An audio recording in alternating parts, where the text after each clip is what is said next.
Assalamualaikum warahmatullahi wabarakatuh. Untuk pertemuan pertama tutor farmasetika 1 kita akan membahas mengenai granul ya. Jadi lebih fokus ke 4 materi aja, nggak semua materi kita bahas. Nah, untuk yang granul ini semoga kalian bisa lebih mengerti di video tutor ini. Jadi kita akan lebih banyak penyampaiannya pelan-pelan dan juga lebih detail supaya kalian juga lebih mudah untuk mengertinya. Nah, nanti ketika sudah 4 materi, nanti ada ujian tutor di akhir, semoga berhasil. Nah, untuk di granul sendiri, yang pertama kita akan membahas mengenai definisi terlebih dahulu atau pengertian ya dari granul. Nah, kalau granul itu merupakan gumpalan-gumpalan. Gumpalan tersebut berasal dari partikel-partikel yang kecil. Bentuknya juga tidak merata. Bentuknya tidak merata dan menjadi seperti partikel tunggal yang lebih besar. Jadi kalau granul itu, kalau kalian mau mengingat granul itu apa, kalian ingatnya granul itu merupakan gumpalan, G ya, gumpalan. Lalu gumpalan itu awal terbentuknya berasal dari partikel yang kecil gitu ya. Nah, terus semakin kalian menggranulasi, itu partikelnya akan menjadi lebih besar. Nah, metodenya seperti apa? Metodenya itu namanya adalah granulasi. Granulasi itu proses membesarkan ukuran partikel yang awalnya kecil dikumpulkan menjadi gumpalan yang lebih besar. Jadi gumpalan yang besar itu diperoleh dari awalnya partikel yang kecil, kemudian digranulasi sehingga ukuran partikelnya menjadi membesar gitu ya. Nah, sekarang bagaimana dengan cara pembuatan granul? Nah, cara pembuatan granul itu yang pertama ada granulasi basah. Kalau granulasi basah itu kata kuncinya adalah cairan. Jadi dengan cara menambahkan cairan pada serbuk atau campuran serbuknya sehingga dia menghasilkan granul atau aglomerasi. Nah, kalau granulasi kering dia tanpa menggunakan cairan granulasi ya. Nah, kalau untuk detailnya tuh seperti apa sih? Nah, detailnya kita bisa lihat perbedaan antara granulasi basah dan juga granulasi kering. Assalamualaikum warahmatullahi wabarakatuh. Kami dari kelompok 1 yang beranggotakan saya Alif Gadget dan Nisa. Nah, ini granulasi basah. Nah, kalau granulasi basah dia ada penambahan cairan.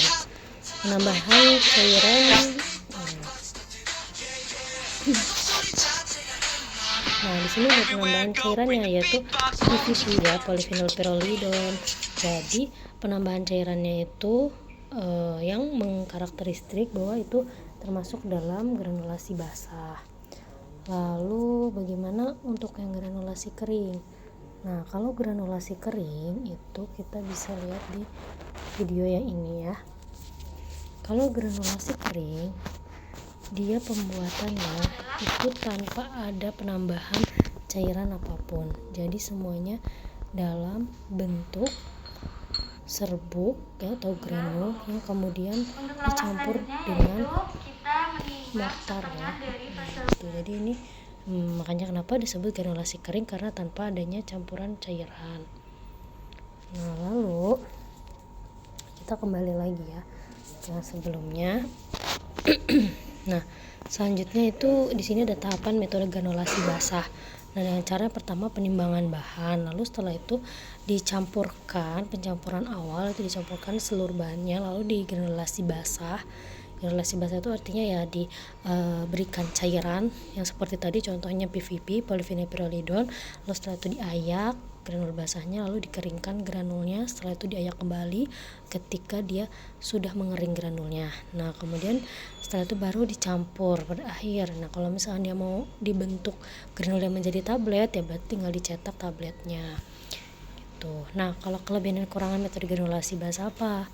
Kelebihannya di sini yang pertama cocok digunakan untuk zat aktif dan eksipia dengan sifat aliran dan kompresibilitas yang buruk. Jadi dengan adanya penambahan cairan itu dia bisa memperbaiki sifat aliran dan juga kompresibilitas yang buruk tadi. Lalu cocok digunakan untuk kesediaan dengan kandungan zat aktif yang besar, misalkan lebih dari 100 mg. Jadi kalau zat aktifnya itu lebih dari 100 mg, zat terhitungnya besar, itu lebih cocoknya menggunakan granulasi basah.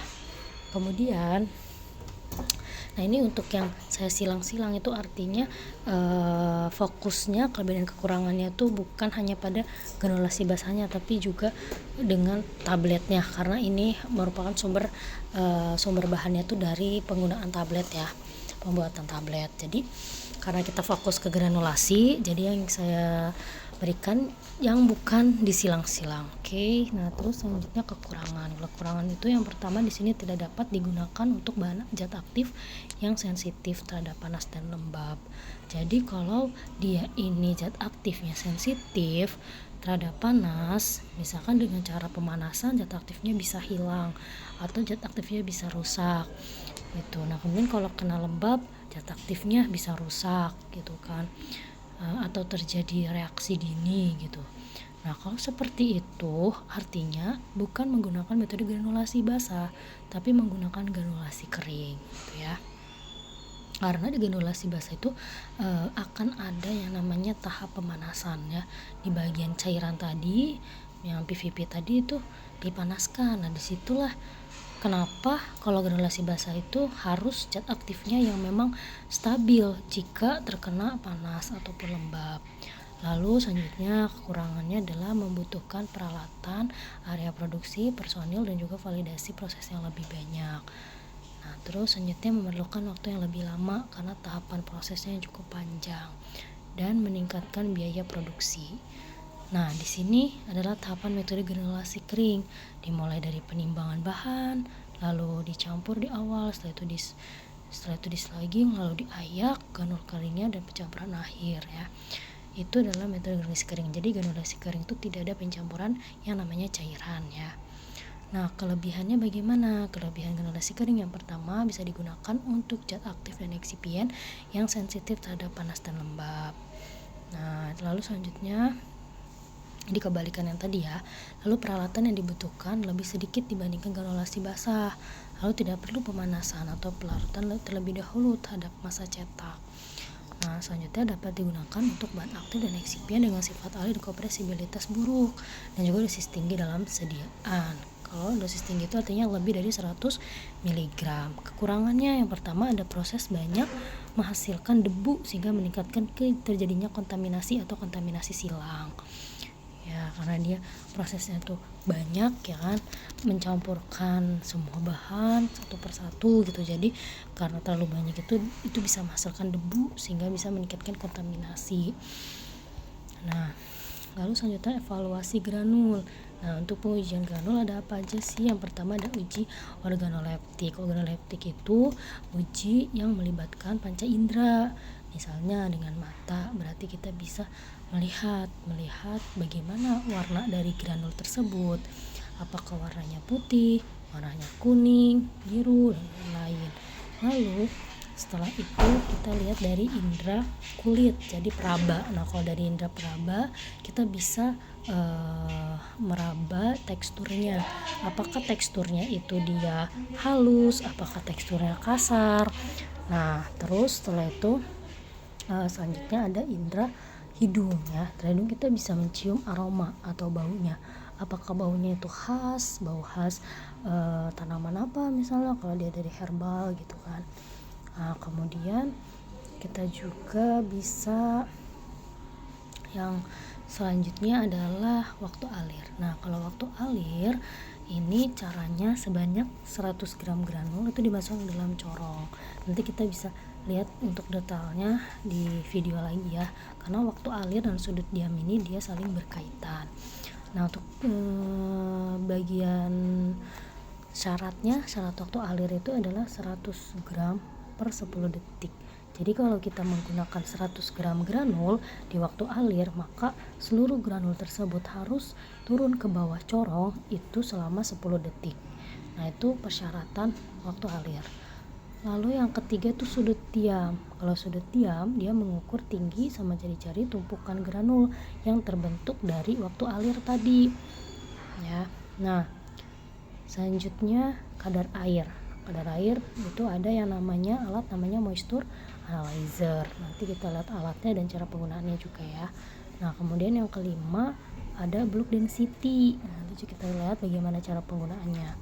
Kalau kadar air itu kita bisa lihat dari segi kelembaban produknya atau granulnya. Kalau misalkan dia itu melebihi batas persyaratan kadar air, nah itu bahaya, nanti akan membuat produk tersebut atau granul tersebut menjadi lebih resisten terkena bakteri karena dia lembab, karena kadar airnya terlalu banyak gitu ya. Nah, kalau bulk density itu bisa membuat kita bisa ngeliat sifat alir dari serbuknya, apakah sifat alirnya itu baik atau sangat baik atau buruk. Nah, itu bisa kita lihat di bulk density. Nah, kita lihat terlebih dahulu ya bagaimana sih cara penggunaan alatnya.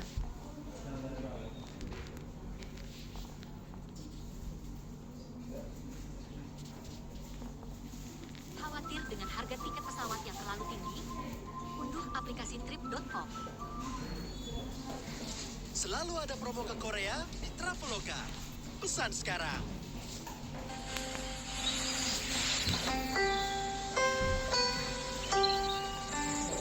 Assalamualaikum warahmatullahi wabarakatuh. Kami dari biasanya dialasi oleh inspirasi.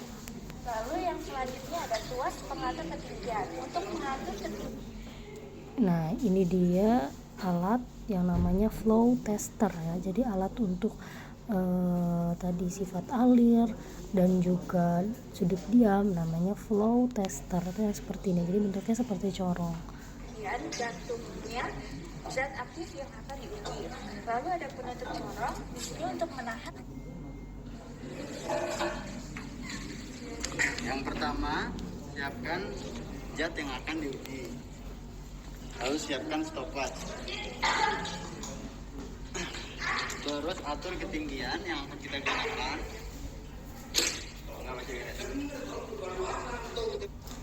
Kita akan mencoba besaran yang kedua.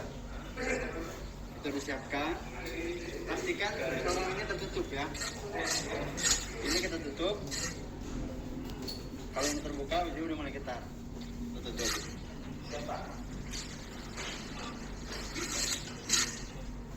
Masukkan zat ke dalam corong.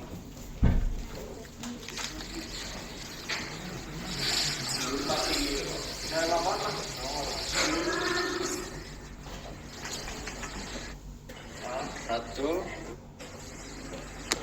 Nantinya akan terbentuk. Nah, ini kalau misalkan sudah turun semua di bagian granulnya ke bawah, nanti dia akan membentuk tumpukan granul. Nah, disitulah kita bisa menghitung sudut diamnya ya. Untuk cara menghitungnya nanti kita bahas di slide yang berikutnya. Selanjutnya ada uji evaluasi ukuran dan juga distribusi ukuran granul. Nah, ini cara langkahnya juga nanti kita akan lihat di videonya. Nah, rentang persentase fineness itu 15-30%.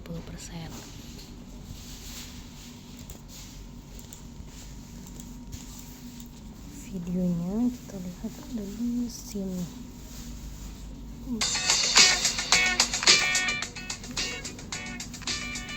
Kali ini saya akan menjelaskan alat moisture content balance. Fungsi alat ini untuk mengukur kelembapan suatu sampel. Perhatikan water pass, jika gelembung sudah berada di tengah, itu artinya alat sudah dalam kadar. Kalau ini adalah video untuk kadar air ya, kadar air yang menggunakan moisture analyzer. Dan seimbang. Jika gelembung berada di luar lingkaran, maka harus disetarakan terlebih dahulu dengan mengatur pada bagian kaki alat. Pastikan alat dapat meletakkan sampel berada di dalam. Kemudian, tutup alat. Jika angka menunjukkan 0, itu artinya sudah setara. Selanjutnya, masukkan granul pada pen sebanyak 1-2 gram. Dan alat akan bekerja jika lampu sudah menyala. Tunggu 15 menit, kemudian catat persentase kelembapan. Matikan alat dan buka alat. Jadi kalau moisture analyzer itu hasil persentasenya dia akan muncul di alatnya sendiri tanpa harus menghitung kembali ya. Nah lanjut selanjutnya kita fokus ke granul garam effervescent. Nah kalau effervescent sendiri itu bentuk sediaan yang memang menghasilkan gelembung gas. Jadi kata kuncinya dia menghasilkan gelembung gas ya, sebagai hasil reaksi kimia larutan. Nah gas yang dihasilkan saat larutan effervescent itu namanya gas karbon dioksida. Nah, sehingga dapat memberikan efek sparkling. Sparkling ini artinya rasanya seperti air soda. Nah, lalu effervescent inti diharapkan bisa terlarut dalam air sebelum digunakan. Jadi makanya kalau mau membuat effervescent itu yang kata kuncinya atau syarat paling pokok dia harus larut dalam air. Nah, lanjut granul effervescent ini perbandingannya untuk bahan-bahan wajibnya itu ada asam dan juga basa. Asamnya itu biasa yang digunakan adalah kombinasi antara asam sitrat dengan asam tartrat, dan basanya itu adalah natrium bikarbonat. Biasa yang digunakan perbandingannya asam sitratnya 1, tartratnya 2, natrium bikarbonatnya 3,4. Ini biasa digunakan ya, tapi semuanya itu berlaku tergantung ketika nanti di lapangan. Jadi tidak menjadi patokan khusus seperti ini. Yang jadi patokan khusus adalah bahwa di sini persentase atau dari bobot natrium bikarbonat ternyata harus lebih banyak dibandingkan asamnya. Jadi basa itu lebih banyak dibandingkan asamnya. Lalu untuk asam sitrat dan tartrat ternyata yang paling banyak adalah tartratnya dibandingkan dengan sitrat. Supaya apa? Supaya sifat alir serbuknya itu lebih bagus jika tartratnya lebih banyak dibanding sitrat. Dan sitrat juga itu lebih sedikit karena rasa asamnya itu dari sitrat. Kalau terlalu banyak nanti rasa dari effervescentnya pun akan cenderung terlalu asam gitu. Jadi tidak disukai oleh konsumen, bahkan bisa melukai lambung kalau misalkan pH-nya itu terlalu asam gitu. Nah, di sini ada reaksi kimianya juga dari asam sitrat dan juga asam tartrat yang bergabung dengan natrium bikarbonat ya. Lalu di sini kan dia membentuk karbon dioksida nih, yang tadi membentuk efek sparkling atau seperti rasa soda, itu kan berasal dari karbon dioksida ini ya, gasnya tuh berasal dari karbon dioksida. Setelah itu reaksi tidak dikehendaki sebelum dilarutkan. Jadi kalau effervescent itu diharapkan jangan sampai dia bereaksi sebelum dilarutkan dengan air gitu kan. Jadi reaksi dini itu tidak diperbolehkan di sini. Jadi harus benar-benar dijaga untuk keadaan granulnya supaya tetap kering, jangan sampai lembab. Karena kalau lembab dia akan mudah bereaksi sebelum nantinya kita melarutkan dengan air. Lalu kadar air dan kelembaban lingkungan juga perlu dikendalikan ini ya. Nah, kenapa kadar air dan kelembaban lingkungan perlu dikendalikan? Nah, seperti yang saya bilang tadi bahwa memang udara kita itu juga mengandung banyak sekali kadar air sehingga perlu dikendalikan dengan apa? Dengan alat yang namanya humidifier ya. Nah, kalau di lab, di laboratorium bagian pembuatan effervescent itu memang wajib sekali adanya alat humidifier untuk bisa mengendalikan kadar air dan juga kelembaban lingkungannya ya. Dan bahan baku juga bisa sedemikian mungkin itu yang digunakan adalah bahan baku yang kering atau disebut juga dengan anhidrat. Jadi kalau misalkan mau beli bahan-bahan nih untuk misalkan penelitian effervescent, kalian sebisa mungkin mencari yang anhidrat, kayak misalkan asam sitrat anhidrat, asam tartrat anhidrat gitu. Kalaupun misalnya anhidrat ini memang agak susah dicari, boleh menggunakan yang biasa, bukan anhidrat ya, misalnya asam sitrat saja gitu tanpa anhidrat. Nah, tapi diusahakan ketika pembuatannya itu, ketika pencampuran, ketika prosesnya itu lebih cepat supaya terjadinya reaksi dini itu kita bisa kontrol ya. Jadi tidak sampai terjadi reaksi dini kalau kita melakukannya secara cepat. Nah, selanjutnya kelebihan dari effervescent apa aja? Yang pertama, dia larutannya berkilau. Nah, kalau kalian mau membayangkan effervescent itu seperti apa, mungkin dari kalian pernah sebelumnya meminum misalnya Enervonse kayak gitu, terus kayak adem sari ya, itu kan bentuk granulnya ya, adem sari yang granul. Nah, itu kalau kalian pernah minum adem sari itu untuk panas dalam, Kalau setiap kalian larutkan ke air kan pasti dia ada muncul gelembung-gelembung gas. Nah itu tuh adalah karbon dioksida yang tadi ya. Nah terus kalau kalian lihat kan dia warnanya dia lebih berkilau gitu kan, beda dari larutan-larutan obat yang lain gitu kan. Kalau effervescent dia lebih berkilau, nah itu kan pastinya membuat daya tarik tersendiri gitu ya. Nah kemudian rasanya juga dia akan lebih lezat karena rasanya tuh ada asam manisnya gitu kan, jadi lebih mudah diterima oleh konsumen. Lalu juga dia menyediakan zat aktifnya dalam bentuk larutan dan ketersediaan hayati yang terjamin bagi orang yang sulit menelan tablet atau kapsul biasa ya. Jadi kalau misalnya pemilihan effervescent ini untuk orang-orang yang memang dia tidak bisa menelan kapsul ataupun tablet, susah untuk menelannya. Nah jadi pilihan yang lainnya tuh ya bisa digunakan bentuk sediaannya yaitu effervescent gitu. Nah kemudian rasanya juga enak karena adanya karbonat yang bisa membantu memperbaiki rasa obat-obat tertentu ya. Karena adanya karbonat tadi itu bisa menutupi rasa-rasa obat yang memang rasanya pahit, misalnya ya zat aktifnya misalnya dari zat aktif yang memang rasanya pahit atau tidak enak. Nah ketika dibuat effervescent maka di situ muncul adanya karbonat sehingga rasanya lebih baik, jadi rasa pahitnya tertutupi. Nah yang membuat itu lebih bisa diterima oleh konsumen. Nah selanjutnya kelebihan yang lain yaitu penyiapan larutan dalam waktu seketika yang mengandung dosis obat yang tepat. Jadi untuk menyiapkan larutannya tuh tidak perlu waktu yang lama itu. Jadi ketika dimasukkan dalam air, larutannya segera bisa langsung dikonsumsi. Dan juga dosis obatnya pastinya tepat karena dalam satu saset serbuk itu sudah mengandung dosis 1 kali minum, jadi itu lebih tepat gitu dibanding dengan sediaan yang lain. Nah kemudian pada saat dikonsumsi zat aktif dalam keadaan terlarut sehingga absorpsinya lebih mudah. Nah kebanyakan obat itu kan kalau bentuk sediaan yang lain misalnya bentuk tablet atau kapsul gitu yang kita konsumsi, kita minum itu kan ketika kita masukkan dalam mulut bentuknya masih berupa tablet gitu, belum hancur atau istilahnya zat aktifnya tuh belum bisa langsung diabsorpsi gitu kan, karena dia masih perlu proses yang panjang di dalam tubuh kita gitu untuk akhirnya si obat tersebut bisa hancur dan bisa terserap di dalam tubuh.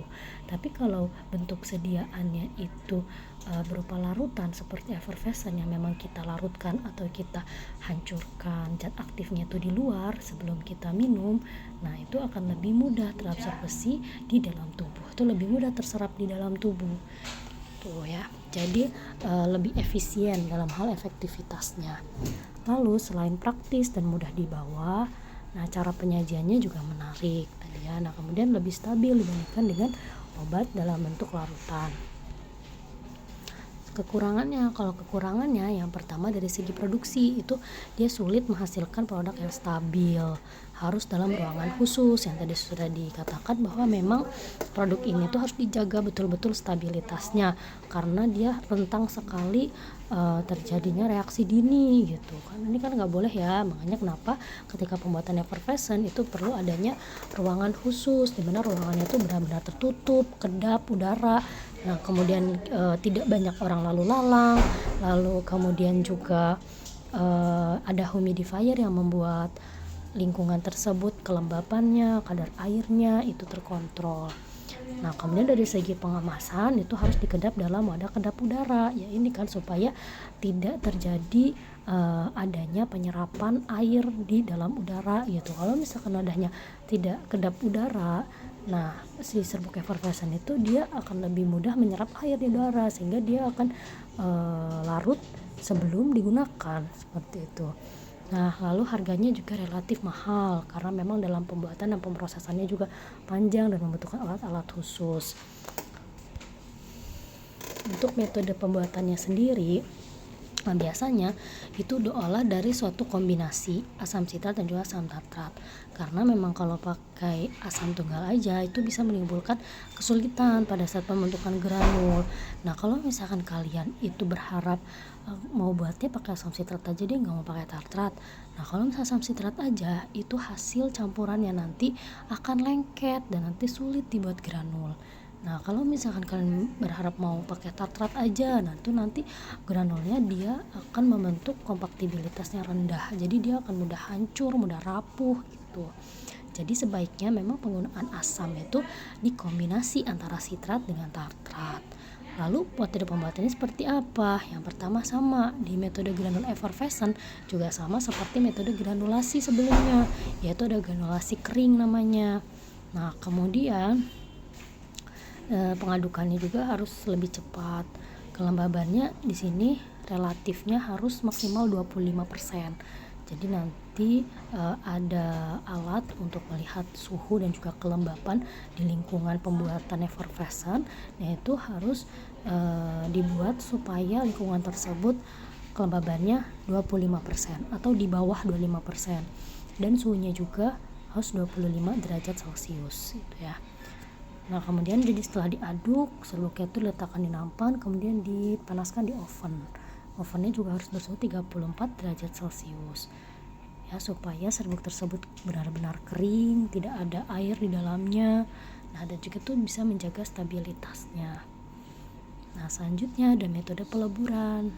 Kalau peleburan ini caranya adalah dengan cara kepadatan tepat, serbuknya dikeluarkan dari oven lalu dilewatkan pada ayakan. Itu kalau yang peleburan ya. Kalau metode fluidisasi itu dia ada alat yang khusus, ada alat semprotnya yang di dalamnya tuh ada saluran penyemprotan bahan pengikat dan juga ada saluran udara pemanas. Kalau kita lihat metode fluidisasi itu kalau di sini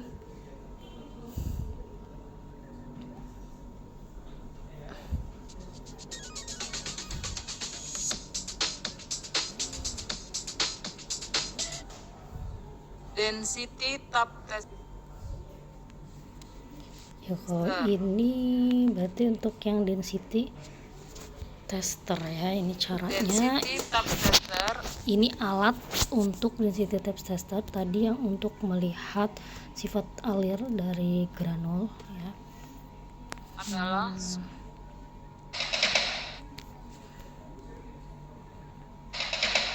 Nah, ini dia. Jadi nanti kita setting alatnya mau ketukannya berapa kali. Biasanya 500 ketukan atau paling sedikit 100 ketukan. Nanti granul yang sudah kita masukkan sebanyak 100 ml itu dia akan memampat atau memadat gitu dengan sendirinya. Ya, jadi nanti volumenya akan berkurang ketika sudah diberikan ketukan. gelas ukur Nah, nanti ada perhitungannya untuk tap density ini di slide berikutnya ya.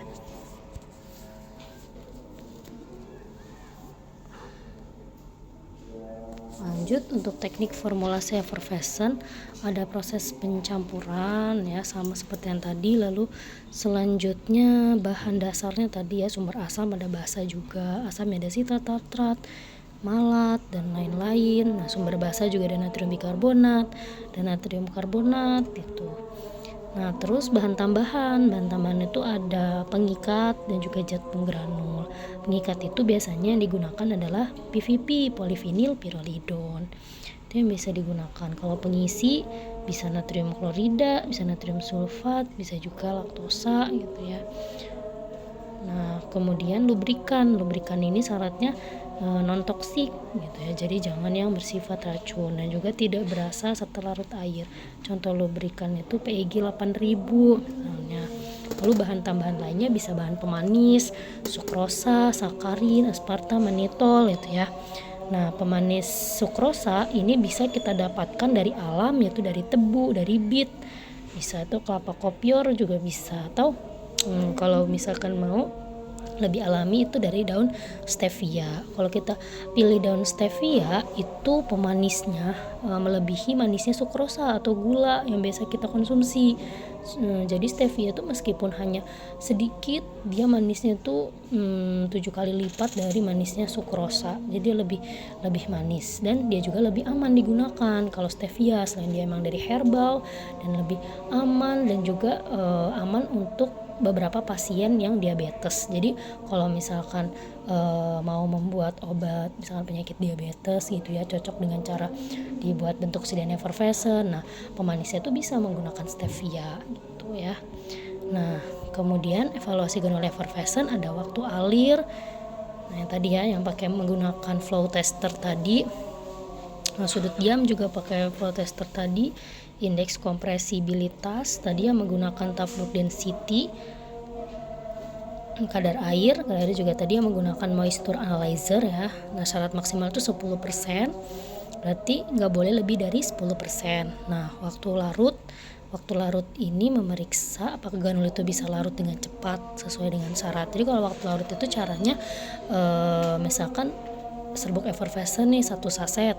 Nah, terus dimasukkan ke dalam 250 ml air di gelas gitu misalnya. Terus ketika dimasukkan dalam 1 saset itu semuanya dimasukkan.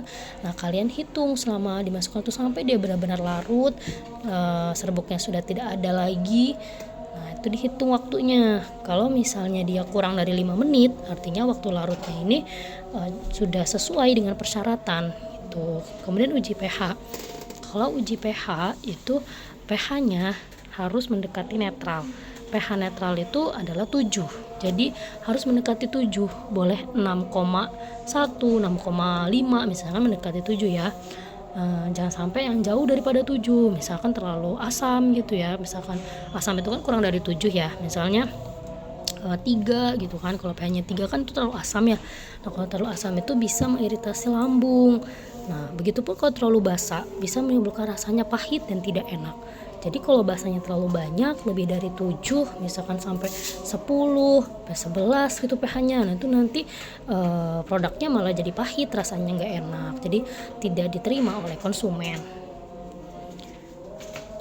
Nah, kalau untuk yang pH itu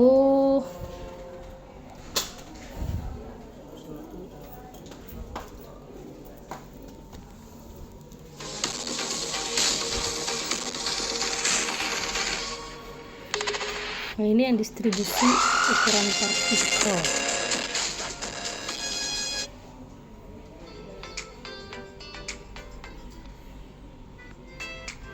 Nah, kalau distribusi ukuran partikel itu dia pakainya alat yang ini ya.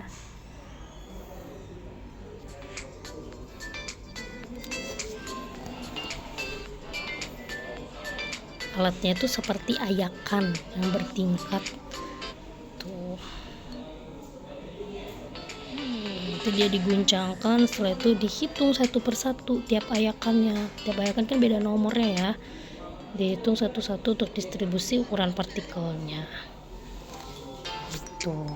Jadi cara menghitungnya kita ada di slide terakhir ya. Lanjut kita ke bagian evaluasi granul effervescent yang bagian uji hedonik. Nah, kalau hedonik itu artinya kita mau melihat formula mana yang lebih disukai oleh responden. Menggunakan apa taunya? Menggunakan kuesioner namanya. Nah, nanti hasil dari kuesioner itu kita uji di SPSS. Nah, biasanya pakainya kalau uji hedonik itu uji SPSS-nya adalah Kruskal-Wallis namanya ya. Nah, lalu di sini nih ada persyaratan untuk sudut diam. Kalau sudut diamnya 25 derajat, berarti kemampuan mengalir serbuknya sangat mudah mengalir. Berarti bagus ya kalau 25 derajat. Kalau 35 sampai 45 derajat itu agak sukar mengalir. Nah, ini sebaiknya dihindari. Apalagi sampai yang lebih dari 50 derajat itu tidak mengalir. Tuh, karena itu nggak boleh. Nah, selanjutnya ini syaratnya persen indeks care atau persen kompresibilitas yang tadi yang menggunakan tap density. Nah, kalau misalkan dia 5-15%, berarti sifat airnya baik sekali. Nah, ini yang kita harapkan ya segini. Nah, 12-16 baik.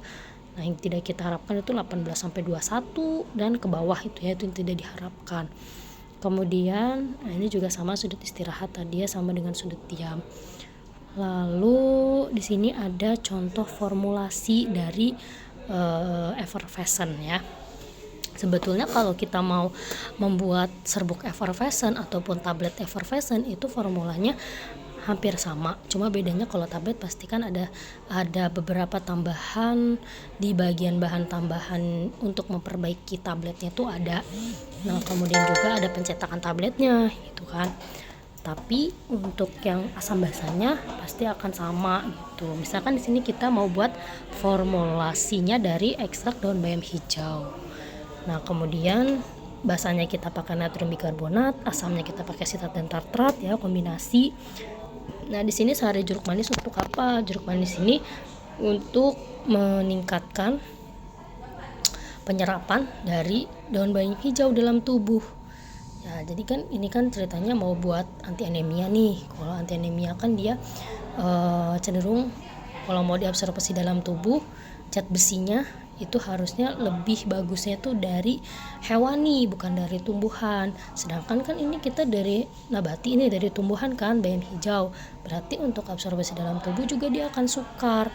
Nah, untuk mensiasatinya supaya bisa terserap juga dalam tubuh, nah perlu adanya jeruk, karena jeruk itu bisa membantu penyerapan zat besi yang ada di dalam tanaman. Nah, kemudian ada natrium benzoat. Natrium benzoat ini sebagai pengawetnya. Nah, kemudian ada stevia, ini sebagai pemanisnya, PEG 6000 tadi sebagai lubrikan, laktosa itu sebagai pengisi ya. Nah, di sini ada istilahnya ada kayak persentasenya gitu ya. Nah, kalau persentase lihat dari mana sih? Kalau misalkan ekstrak daun bayam hijau, persentasenya itu kita lihat dari pustaka sebelumnya atau dari jurnal yang terpublish bereputasi, itu yang terpercaya, kita bisa cari lewat situ. Atau kalau misalkan emang nggak ada karena emang benar-benar penelitian kita ini baru banget gitu, bukan perkembangan dari penelitian sebelumnya, nah itu kita bisa lihat patokannya dari dosis yang ada di pasaran. Nah, mungkin di pasaran sudah banyak dari produk yang memang sama gitu kan untuk mengklaim anti anemia. Tapi bedanya kalau produk yang di pasaran itu menggunakan bahan-bahannya itu bahan kimia bukan bahan alam, sedangkan kalian mau yang terbaru nih, maunya bahan alam. Nah, tetap saja kalian bisa menggunakan dosis yang ada di pasaran itu boleh, asalkan dengan bentuk sediaan yang sama-sama effervescent gitu kan.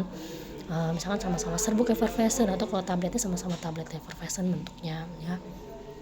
Nah, kalau di dalam hal penelitian ini karena mau membuatnya tablet effervescent, jadi mencari patokannya itu yang ada di produk pasaran itu yang tablet juga, yaitu ada di pasaran itu namanya Ferospat ya.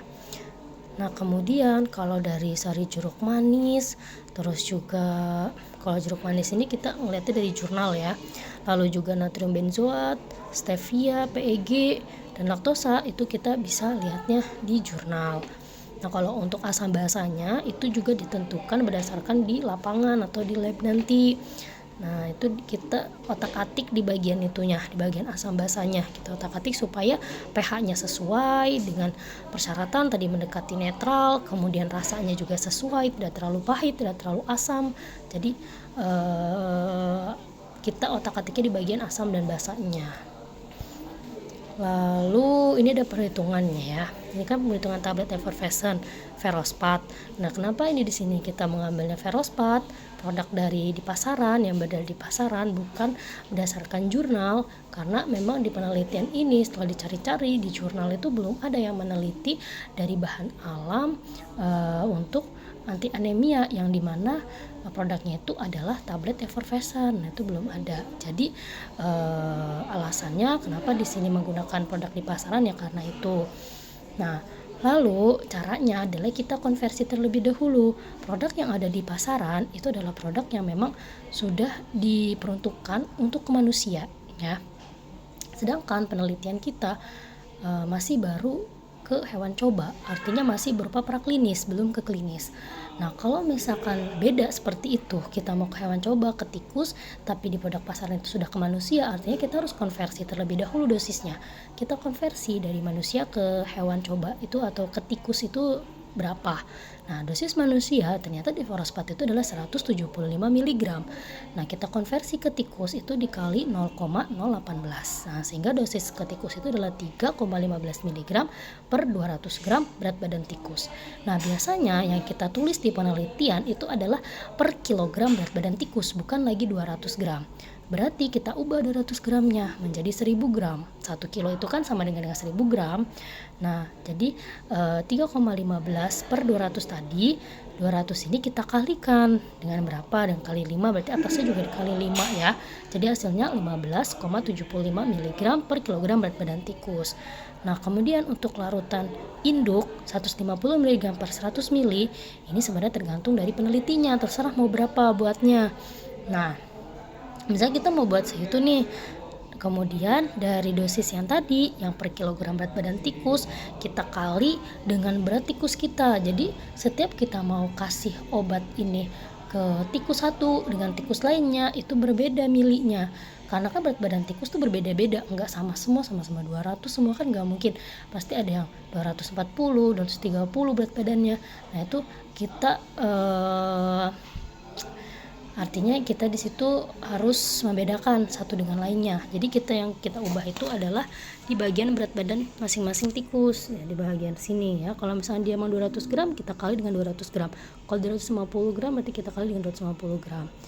Nah, kemudian ini dari hasil yang larutan induk yang mau kita buat. Karena kita buatnya 150 mg per 100 ml.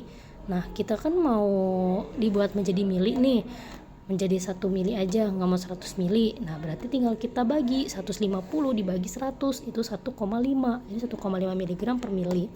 Nah, setelah itu baru kita bagi ya 15,75 dibagi 1000, kemudian dikali 200. Nah, setelah itu baru dibagi dengan 1,5. Hasilnya adalah 2,1 mili. Jadi, yang akan kita berikan ke tikus pertama yang emang dia itu berat badannya adalah 200 gram, yang akan kita berikan adalah 2,1 mili gitu ya. Nah, kemudian cara buatnya itu adalah dengan cara ditimbang terlebih dahulu nih 150 mg. 150 mg dari ferrospat tersebut kemudian dilarutkan dengan 100 ml Aquades, lalu dipipet sebanyak 2,1 ml. Nah, itu untuk berat badan tikus yang 200 gram. Nah, itu untuk satu harinya, karena di sini dosisnya adalah 1 kali sehari gitu ya. Nah, karena di sini dari jurnal itu dia menyebutkan bahwa efektivitasnya itu selama 16 hari, jadi tinggal kita jumlahkan atau kita kalikan saja 16 hari kan, berarti 150 kita kali 16 ya. Ini kan untuk ferrospatnya 150 dikali 16 berarti 2400 mg. Nah, terus Aquadesnya 100 mili kita kali dengan 16 berarti 1600 mili gitu ya. Nah, jadi yang kita butuhkan untuk ferrospat dan juga Aquadesnya ya segini. Jadi nanti kita siapkan ferrospatnya 2400 mg, Aquadesnya 1600 mili. Nah, kemudian untuk penimbangan formula ekstrak bayam hijau yang seharusnya seperti apa. Nah, di formula kedua, kita lihat di formula kedua ini kan dia totalnya adalah 175 mg. Nah, ingat tadi bahwa 175 mg itu adalah dosis manusia yang ada di produk pasaran berupa produknya namanya ferrospat ya. 175 mg. Nah, kita mau bentuk dia menjadi persentase karena di tabel formula itu biasanya bentuknya persentase. Nah, 175 mg. Walaupun kita memang penelitiannya itu ke tikus bukan langsung ke manusia, tapi untuk tabel formula itu adalah tabel yang memang sudah dikonversi ke manusia. Jadi tetap saja ini 175 mg ya. Lalu setelah itu bagaimana cara bisa mendapatkan 8,75%? Caranya adalah misalkan kalau persen itu artinya adalah X per 100. Kemudian di sininya sama dengan dikali sama 2000 mg lalu sama dengan 175 ya. Dari mana 2000 mg ini? 2000 mg ini berasal dari banyaknya sediaan yang akan kita buat. Nah, ini tergantung dari peneliti maunya buat berapa. Kenapa di sini 2000 mg? Karena yang mau dibuat adalah tablet effervescent. Tablet effervescent itu biasanya di pasaran kalau yang paling kecilnya ukurannya adalah 2000 mg. Kalau misalkan membentuk granul effervescent yang bentuk serbuk, nah itu kayak misalnya adem sari itu kan biasanya di dalam satu saset itu isinya 10 gram atau 15 gram gitu kan setiap sasetnya. Jadi tinggal kita sesuaikan di bagian ininya ya. Nah, lalu setelah itu tinggal kita Sudah dapat begini, tinggal kita kali 2000 mg, kita kali X kan 2000 X nih, lalu dibagi 100. Nah 100 ini kita harus pindah ruas. Jadi karena ini pembagi, pindah ruas jadi kali. Nah kalau kali berarti 175 nya dikali sama 100, berarti berapa? Berarti 17.500 ya. Nah berarti 2000 X sama dengan 17.500. Kalau misalnya di sini 2000 X sama dengan 17.500, cara mendapatkan X nya ini berarti kita pindah ruas lagi. Ini kan perkalian, kalau pindah ruas berarti jadi bagi, berarti 17.500 kita bagi sama 2000. Nah hasilnya adalah 8,75% gitu ya. Nah kemudian setelah itu ini kan kita dapat F2 nya, formula 2 nya. Nah kita mau buat perbandingan formula 1 dengan formula 3, jadi mau buat 3 formula. Nah ini terserah dari penelitinya mau seperti apa, ataukah memang antar formula tersebut mau 2 kali lipatnya atau mau 3 kali lipatnya, itu terserah. Kita mau melihat apakah dengan dosis yang sama di pasaran, yang memang sudah diproduksi di pasaran untuk ke manusia secara langsung, itu efektif terhadap apabila kita menggunakan tadi bayam hijau, atau memang bisa dengan dosis yang di bawahnya juga sebenarnya efektif kok, bisa juga menyembuhkan anemia gitu, nggak harus dosisnya sama seperti di pasaran. Nah itu kita kan mau membuktikan tuh apakah bisa dosis di bawahnya juga bisa efektif atau enggak, atau memang harus dosis di atasnya, karena kan ini herbal ya. Kalau herbal ya mungkin herbal itu butuh dosis yang lebih banyak dibanding dengan yang kimia. Nah, artinya mungkin bisa jadi dosisnya tuh harus lebih besar dibanding kimia yang ada di pasaran. Nah, makanya kita buat 3 formula. Formula 1 kita buat dosisnya yang lebih rendah dibanding yang di pasaran. Formula 3 kita buat dosisnya lebih tinggi dibanding yang di pasaran. Nah sedangkan formula 2 itu kita samakan dengan dosis yang ada di pasaran. Nah kemudian di sini kan membuatnya formula 1 ini adalah 2 kali lipatnya. Jadi 4,375 kalau kita kali 2 hasilnya ini 8,75. Kita kali 3 hasilnya ini 26,25 gitu ya. Nah kemudian selanjutnya adalah perhitungan untuk ekstrak basahnya. Nah kalau misalnya kita mau membuat effervescent dari ekstrak daun bayam hijau misalnya, atau ekstrak daun lain gitu, tanaman lain misalnya gitu ya. Nah kalau kita awalnya dari kental, ekstraknya kental masih basah gitu ya, nah kita buat ke effervescent itu sebisa mungkin harus dalam kondisi kering, karena kan kita menginginkan effervescent itu produk akhirnya tuh kering, bukan yang mengandung kadar air yang banyak. Kalau kita menggunakan ekstrak kental itu justru malah membuat effervescent itu bereaksi lebih cepat atau lebih dini. Nah itu kan yang tidak diharapkan. Nah makanya kenapa ekstraknya ini kita harus buat kering dulu di awal. Nah awalnya ekstraknya basah atau kental. Nah kita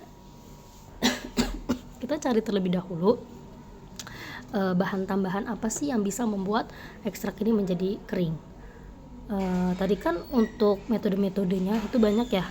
Ada yang memang dia ada alat semprot khusus ya, seperti fluidisasi. Nah itu kan dia bisa alat semprot khusus ya, dimana yang awalnya ekstraknya kental atau ekstrak basah itu bisa menjadi kering dengan fluidisasi.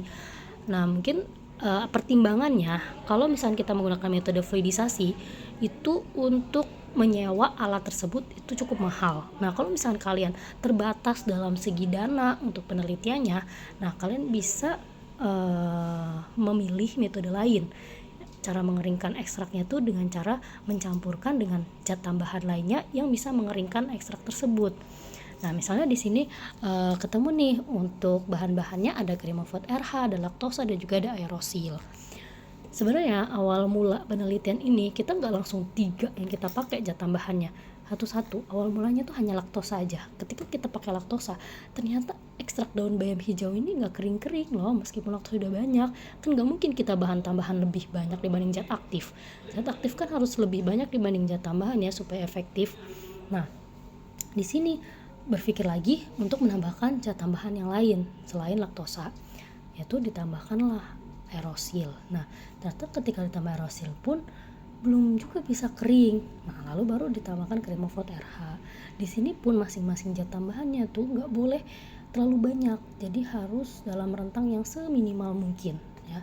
Nah, di sini cream of oat RH-nya yang dipakai adalah 0,1 perbandingannya. Kecil kan 0,1, laktosa 2, erosil 0,38. Kenapa laktosa ini lebih besar? Karena memang zat tambahan laktosa ini dia sifatnya inert, jadi dia tidak bereaksi dengan zat aktif, jadi istilahnya masih aman. Nah, kemudian dari hasil ekstrak basah, ini kan kita lihat dari formula 1 ya, 4,38%, artinya 4,38 per 100. Nah, kita kali dengan banyaknya sediaan, tadi kan 2000 mg. Kalau kita gramkan kan artinya 2 gram ya.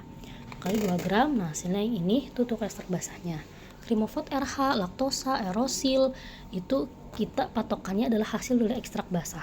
Hasil dari ini 0,09 kita kalikan dengan masing-masing perbandingannya. Kalau cream of oat RH kan 0,1, laktosa 2, erosil 0,38 gitu. Lalu ini hasilnya untuk masing-masing zat tambahannya. Nah, setelah itu kita timbang semuanya, lalu kita campur ekstrak basah, cream of oat RH, laktosa, erosil, kita campur menggunakan mortar. Kita campur, kita aduk. Nah, terbentuklah ekstrak kering. Nah, disitulah total ekstrak keringnya kita timbang dan hasilnya adalah 0,31 gram. Nah, berarti yang akan kita campurkan adalah ekstrak yang sudah kering. Yang sudah kering itu kita campurkan ke bahan-bahan effervescent yang lainnya. Nah, kemudian ada jeruk manis. Kalau jeruk manis di sini kan 5% ya, 5/100. Kalau 2000 mg berarti 100 mg. Nah, jadi kalau persentase mah enak ya. Jadi tinggal 5%, 5/100 dikali sama sediaan total kita berapa. Tinggal kayak gitu aja. Nah, kalau di sini ada asam sitrat, asam tartrat ya, sama basanya natrium bikarbonat. Nah, kalau ini kita bisa lihat persentasenya itu yang menjadi patokan kita adalah yang sebelumnya. Yang sebelumnya kan tadi sudah dibilang kan bahwa basa itu akan menjadi lebih besar dibanding persentase asam. Artinya di sini kita patokannya basa harus lebih besar. Di sini kan lebih besar ya, basa 60% sedangkan asamnya 40%. Persentase itu kan harus totalnya 100%. 60 tambah 40 kan 100 ya. Berarti udah sama tuh. Berarti basanya 60, asamnya 40. Oke, ya. Nah, next selanjutnya ketika kita sudah menentukan persentase, kita coba terlebih dahulu di lab itu. Apakah dengan persentase seperti itu hasil produknya itu yang pertama, apakah sifat alirnya bagus, apakah larutnya itu bagus kelarutannya ketika kita larutkan dengan air, apakah dia kurang dari 5 menit. Kalau kurang dari 5 menit berarti udah cocok nih berarti persentasenya. Nah, selanjutnya kita lihat pH-nya. Kita cek dengan pH meter atau pH ionik, kita cek ternyata pH-nya ini dia mendekati netral, mendekati 7. Wah, berarti udah cocok juga. Artinya persentase tersebut bisa kita gunakan di formula produk kita gitu ya. Kalau misalkan ternyata ada di tadi di pH ataupun di kelarutannya atau di sifat alirnya yang enggak bagus itu ya. Nah, berarti artinya itu masih harus dirombak lagi persentase dari asam basanya gitu. Nah, selanjutnya di sini kan selanjutnya di sini kita kalikan ya. Di sini kan natrium bikarbonat kita kali dengan 2 ini kan berat dari total sediaan kita tadi kan 2 gram atau 2 gram atau 2000 mg ya. Nah, hasilnya 1,2 gram. Nah, 1,2 ini menjadi patokan untuk asam. Jadi untuk sitrat dan tartrat itu patokannya dari hasil basanya 1,2. Nah, kita kalikan hasilnya ini 0,48 untuk asamnya. Nah, selanjutnya kita kalikan lagi dengan persentase yang lain. Kalau natrium bikarbonat atau basa itu kita kalikan dengan persentase yang sama dengan yang semula atau yang awal. Kalau awal kita kalikan dengan 60%, berarti di akhir pun basa dikalikan dengan 60%. Tapi beda dengan asam. Kalau asam dia akan sendiri lagi, tidak bercampur dengan basa lagi persentasenya. Jadi kita kalikan di mana antara asam sitrat dan tartrat ini jumlah totalnya harus 100%. Tapi yang harus lebih besar adalah tartrat supaya sifat alirnya lebih bagus ya. Terus sitratnya harus lebih kecil. Nah, ternyata di sini bertemulah 75% untuk tartrat, sitrat 25%.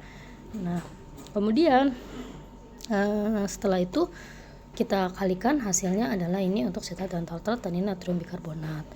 Nah, kemudian untuk stevia ini sama seperti tadi ya, yang jeruk cara menghitungnya, PG juga sama. natrium bikarbonat juga sama. Nah, beda halnya dengan laktosa. Kalau laktosa ini kan kita pengisi. Kalau zat pengisi itu artinya sebagai pelengkap. Jadi untuk mengisi volume yang kurang.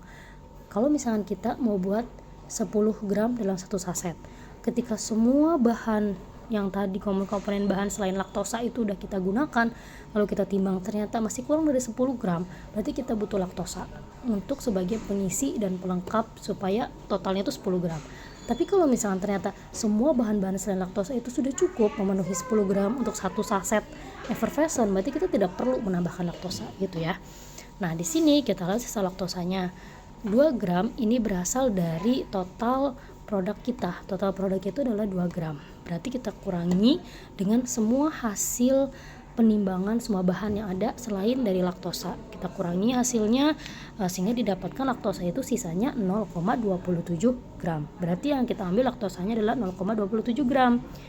Nah, karena di tabel formula itu harus dalam bentuk persentase, kita ubah persentasenya dari 0,27 gram itu. Nah, ini adalah hasilnya, sama seperti tadi ya caranya. Hasilnya 13,5%. Selanjutnya di sini ada hasil kecepatan alir. Kecepatan alir itu diperoleh dari tadi alatnya yang ini namanya flow tester, menggunakan alat yang ada corongnya ya. Nah, ingat bahwa rumus dari kecepatan alir adalah W per T. W itu apa? W itu adalah berat atau bobot dari granulnya. T itu adalah waktu yang kita peroleh ketika granul tersebut turun dari corong dan membentuk tumpukan serbuk. Nah, itu adalah waktu ya. Jadi misal nih kita di sini beratnya misalkan simpelnya aja ya. Misalkan kan kita mau mendapatkan hasil 6 nih.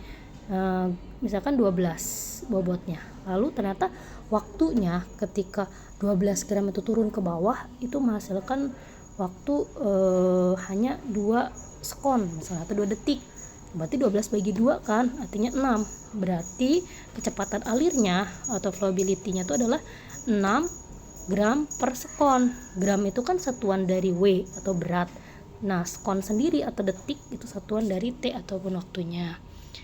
Nah, apakah 6 ini sudah memenuhi syarat? Tadi kan syarat kecepatan alir berapa? Nah, ingat lagi ya. Nah, itu kita bisa lihat di situ. Selanjutnya adalah sudut diam. Nah, sudut diam itu diperoleh dari hasil tumpukan dari serbuknya atau granulnya. Nah, ini misalnya ada gambar tumpukan dari serbuknya nih ketika turun ke bawah corong tadi. Nah, kita ukur menggunakan penggaris ya. Kita ukur menggunakan mistar. Nah, di sini penggarisnya kita mau menghitung tinggi dari tumpukan serbuknya. Kita tarik lurus. Nah, ternyata tingginya adalah 1,4 cm. Tinggi itu sama dengan H ya, lambangnya H. Lalu untuk diameternya kita ukur diameter dari lebar dan juga panjang serbuknya menggunakan penggaris juga. Ternyata diameter yang pertama 5,4 cm, diameter kedua 5,7 cm. Nah, karena di rumus untuk pencarian sudut diam itu yang kita butuhkan hanya 1 diameternya bukan 2. Artinya di sini karena ada 2 kita cari rata-ratanya dulu.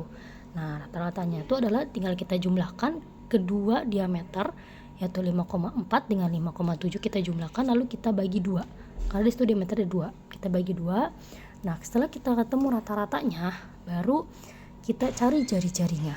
Nah, karena rumus dari sudut diam itu adalah H per R. Nah, H-nya kan tadi sudah ketemu tingginya 1,4 cm. Lalu kita cari R-nya. R itu adalah jari-jari. Jari-jari itu sama dengan setengahnya dari diameter. Jadi kalau kita sudah ketemu diameternya segini, kita bagi 2 untuk mencari jari-jarinya atau R-nya. Nah, kita bagi 2. Jadi hasil jari-jarinya ini 2,78. Baru setelah itu kita masukkan ke rumus yaitu tangan alfa. Ini disebutnya tangan alfa ya, sama dengan 1,4 ini adalah H-nya atau tingginya, 2,78 ini adalah R-nya atau jari-jarinya. Jadi kita bagi 1,4, kita bagi 2,78 adalah 0,50. Nah, untuk mencari sudutnya atau tetanya di sini adalah dengan cara kita menggunakan kalkulator ilmiah. Jadi kalkulator ilmiah Kalau kalkulator mah kalian klik shift, kemudian setelah shift kalian klik tangan. Jadi nanti di kalkulator itu akan membentuk kotangan. Jadi ada tan, kemudian di atasnya ada -1 itu ya, kotangan. Jadi harus klik shift-nya dulu gitu ya. Nah, kalau misalnya mau dicoba pakai kalkulator ilmiah di HP juga bisa. Kalau misalkan kita punya kalkulator ilmiah yang ada di HP, jadi download terlebih dahulu, lalu kita coba. Kalau di HP kan dia bukan dalam bentuk kalkulator ilmiah ya, yang harus mengklik shift dulu gitu kan. Kalau di sini kan udah ada langsung tangan atau kotangannya gitu kan, yang ada tangan di atasnya -1 ini disebutnya kotangan. Nah, tinggal kita klik kotangan, lalu kita klik 0,50 tadi hasil pembagiannya, lalu sama dengan, nah hasilnya adalah 26,565 sampai panjang ya. Lalu kita bulatkan karena di situ kita mau ngambil 2 angka setelah koma ya, artinya kita mau mengambil cuma sampai sini nih, cuma sampai 6 ini aja, nggak mau semuanya diambil angkanya. Berarti yang kita bulatkan, kita lihat angka setelahnya kan di sini 5. Kalau tadi kan kalau misalnya angka setelahnya tuh kalau angka 5, 6 atau di atas 5 itu artinya kita bulatkan ke atas. Tapi kalau di bawah 5 kita bulatkan ke bawah. Nah, kan ini 5 artinya kita bulatkannya ke atas. Kalau ke atas berarti 26,57 derajat. Berarti itu untuk sudut diamnya ya. Jadi 26,57 derajat. Oke, kita lihat lagi di sini sama hasilnya 26,57 derajat. Itu untuk tetanya atau sudut diamnya. Nah, lalu selanjutnya di sini ada moisture analyzer atau alat untuk mengukur kadar air granul tersebut. Nah, ini nama alatnya. Nanti kalau moisture analyzer kan tadi sudah dilihat ya cara penggunaannya. Jadi dia itu hasilnya langsung keluar persentasenya di alatnya. Jadi nggak perlu dihitung lagi. Tuh. Lalu selanjutnya pH. Nah, ini pakainya pH ionik ya. Jadi di sini untuk pH juga sama, di layarnya dia akan terlihat secara langsung pH-nya berapa. Nanti nggak ada perhitungannya gitu ya. Nah, kalau dilihat di sini kan pH-nya 6,62 ya, itu kan mendekati netral, mendekati 7. Berarti artinya dia sudah memenuhi persyaratan. Begitupun dengan kadar air. Di sini 1,60%. Itu kan kurang dari 5% ya. Berarti itu memenuhi persyaratan kadar air juga. Nah, selanjutnya di sini ada kuesioner untuk uji hedonik atau kesukaan responden. Nah, untuk kita melihat responden ini sebenarnya lebih suka formula yang mana sih? Apakah formula 1, 2, atau 3? Nah, berarti kita perlu yang namanya kuesioner. Nah, di situ responden kita minta untuk mencicipi hasil formulasi kita, baik itu formula 1, 2, dan 3. Ini kan beda ya, formula 1 dia bayamnya dia lebih sedikit, formula 2 itu dia sedang bayamnya, nah formula 3 kan bayamnya lebih banyak. Dan kita mau lihat nih ketika bayam tersebut lebih sedikit rasanya enak gak sih menurut responden gitu kan. Kalau lebih banyak gimana rasanya gitu. Nah, kita mau lihat itu kan. Kalau dari asam basa kan semua formula sama ya. Nah, ternyata di sini kita kan dari kuesioner nih, kita mau lihat misalkan kalau dia centang nomor 1 berarti dia amat sangat suka, berarti suka banget gitu ya. Nah, terus kalau misalkan 2 sangat suka, 3 suka aja, terus 4 tidak suka, 5 misalkan sangat amat tidak suka gitu ya. Nah, kita lihat contrengannya dari formula 1, 2, dan 3. Nah, yang dinilai ada 4, ada warna, ada tekstur, ada rasa, ada aroma. Jadi biar responden itu menilai dari segi warna, kan pasti terlihat ya. Kalau misalkan bayamnya terlalu banyak, pasti warnanya dia akan cenderung pekat gitu kan, warnanya cenderung lebih hijau gitu kan. Nah, apakah responden tersebut lebih menarik gitu dengan warnanya seperti itu kan, gitu kan, kita mulai seperti itu. Lalu teksturnya, biarkan responden itu dia memegang tekstur, meraba tekstur dari serbuk effervescentnya. Dia lebih suka yang mana, apakah tekstur yang formula 1, 2, atau 3. Lalu dari segi rasa juga kan tadi dicicipi, lalu dari segi aroma gitu kan. Biarkan responden itu mencium bau aroma dari serbuk formula 1, 2, dan 3. Jadi lebih suka aromanya seperti apa? Apakah lebih suka dengan aroma bayam yang terlalu menyengat atau yang bayamnya sedikit gitu kan. Nah, nanti dari kuesioner ini kita bisa lihat kesimpulan kesukaan responden lebih suka ke formula yang mana, itu dengan cara mengujinya menggunakan SPSS tadi ya. Parameter ujinya bisa dengan parameter Kruskal-Wallis atau bisa juga ANOVA. Lanjut, nah ini untuk kita melihat hasil kompresibilitas atau sifat alirnya yang tadi ya menggunakan TAP Brooks-City tester.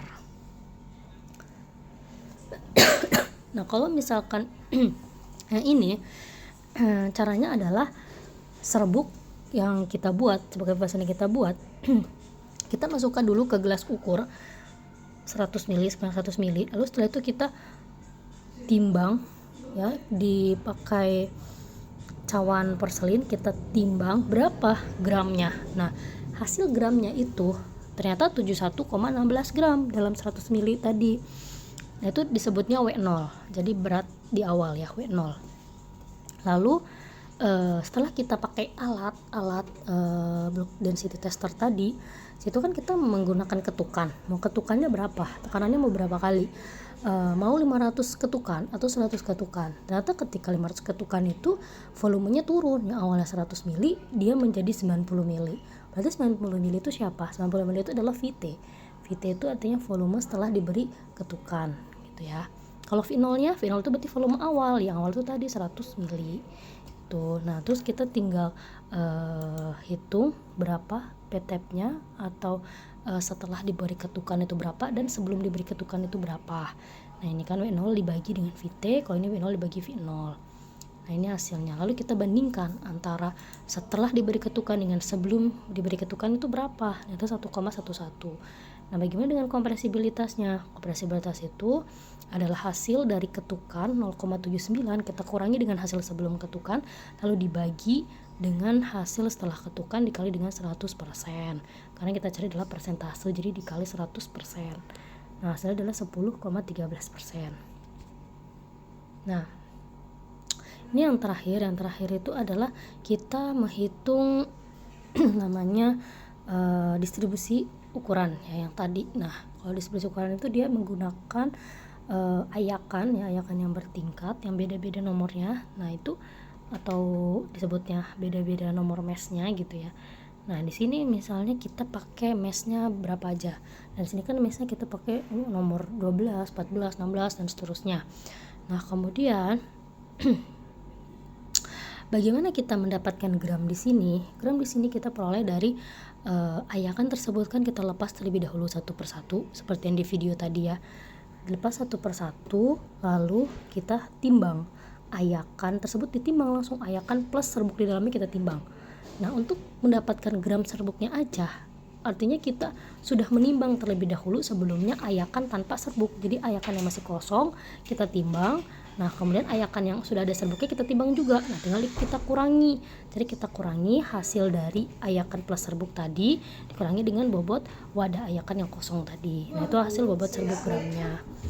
Lalu setelah itu bagaimana cari persen mesnya? Persen mesnya itu adalah bobot serbuk pada mes. Misalnya kita mau mes yang 12, berarti yang ini. Nah kalau kita mau cari ini berarti 9,96 kita bagi dengan total bobot serbuknya adalah totalnya yang ini 99,88. Berarti 9,96 dibagi 99,88 dikali 100%. Nah hasilnya itu adalah 9,97%. Itu persen mes dari mes yang 12.